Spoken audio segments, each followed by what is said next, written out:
Thank you so much ভাই, thank you.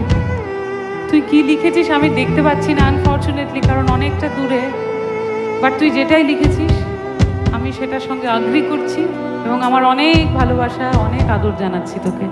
Thank you আমার জন্য এইটুকু সময় বের করার জন্য। আই লাভ ইউ ভাই, থ্যাংক ইউ। এখানেও একজন ছোট বোন আমার জন্য কিছু একটা লিখে এনেছে, থ্যাংক ইউ সো মাচ, আমার অনেক ভালোবাসা জানি। অনুষ্ঠান আমি শুরু করেছি, শেষ করবে তোমরা। সবাই রেডি? সবাই রেডি? বিশেষ করে আমার যে ভাইয়েরা বোনেরা না বসে এই ঠান্ডার মধ্যে পেছনে দাঁড়িয়ে দাঁড়িয়ে অনুষ্ঠান দেখলে, তোমাদেরকে আমি আমার স্যালিউট জানাচ্ছি। স্কুলে আজীবন আমি পেছনের বেঞ্চেই বসেছি।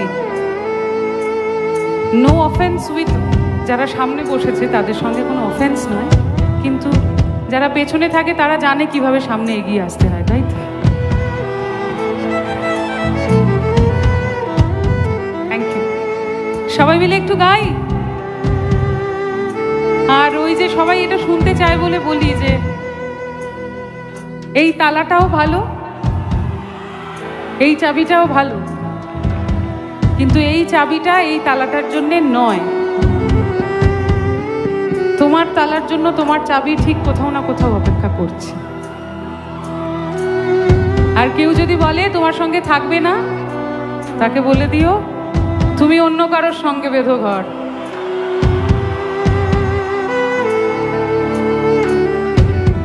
Leave and let live. সবাই মিলে একসঙ্গে গাই। আবারও জগদ্দল উৎসবের যারা কর্মকর্তা তাদেরকে আমি আমার অন্তরে শ্রদ্ধা, শুভেচ্ছা, ভালোবাসা সব কিছু জানাচ্ছি এত গুণী শিল্পীদের মাঝখানে আমাদের জায়গা দেওয়ার জন্যে।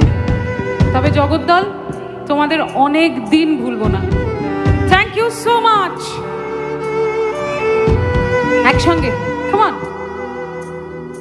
তুমি যাকে ভালোবাসো তার জীবনে ঝড়, তোমার কথার শব্দ দূষণ আমার দরজায় খিল দিয়েছি। তুমি অন্য কারো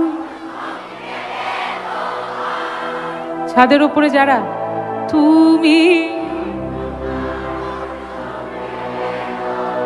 তবে কথা দে যতদিন আমি গান গাইব ঘরটা আমার সঙ্গে একটু হলেও বাঁধবি সকলে।